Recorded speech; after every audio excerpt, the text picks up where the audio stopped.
The last step is this vibrance and vignette.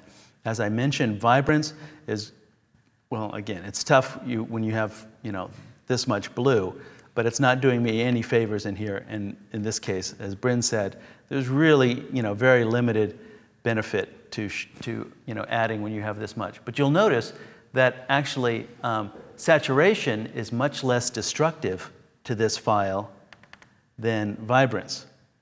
Vibrance, you can see how it's going iridescent, that purple in that area. So vibrance, because it's nonlinear, it's doing different colors in different ways. This is one of those situations where you may not want to use it. Vignette. Vignette, let's do that new vignette because it's really cool and groovy. And that we're going to go to our radial fill filter. Bren was showing you the adjustment brush, which is basically the tango in a brush. We're now going to come over here and we're going to say we would like you to do it on the outside. ACR is better by actually telling you as opposed to saying, you want the opposite of what you already have? I don't know what I already have. Could you tell me?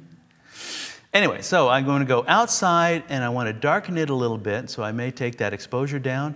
I'm going to reset by clicking the plus or minus. It resets whatever that slider is to whatever you want it to be. It automatically resets it. And if you double click on the word effects in Lightroom, it will also reset it since it doesn't have plus and minuses. And I'm going to use a little shortcut, which is kind of fun, that if I just come into the window and double click, it automatically sets it to the size and shape of my window, including the crop. So that's nice. It's a nice feature. And you can see that I've now got my exposure. Maybe if I do want it bigger, I can expand that so it is more in the corners. I do have the ability to change the feather. Let's go ahead and change that feather. You can see the hard edge to see something. So I'm going to soften that up there. So now I've got that.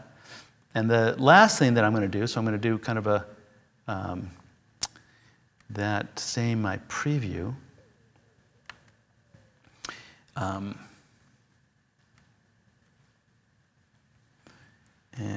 let's go over here, and we'll do that same thing. So there's my before. Here's what we've got so far. There's our little edge going on our radial fill.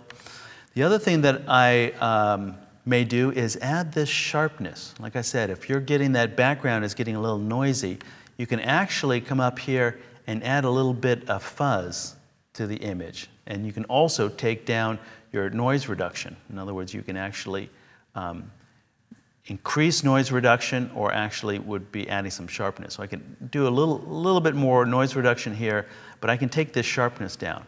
If your sharpness is below 50, it's kind of a diffuse glow. After 50, it actually starts to blur the pixels. So it's kind of a unique thing in there where you're either blurring it and getting a real blur, or you're just getting this almost romantic diffuse glow. So it's nice to know that this anti-sharpening is actually a way to, if not imitate depth of field, get a little softness to it. Softness right, the human eye goes towards the sharpest, brightest point. So by darkening the corners and blurring the corners, your eye is going more towards the center rather than towards the edges and keeps you in there. So it's absolutely. Absolutely. All sorts of things for vignettes have been overused. The nice thing is because this vignette is not just darkening, I can take the darkness down, I can take the lightness up, I can add clarity to the edges, I can do everything to it. So you have complete control. You won't get muddy highlights if you don't want it. You can take the highlights up or you take the mid-tone exposure down.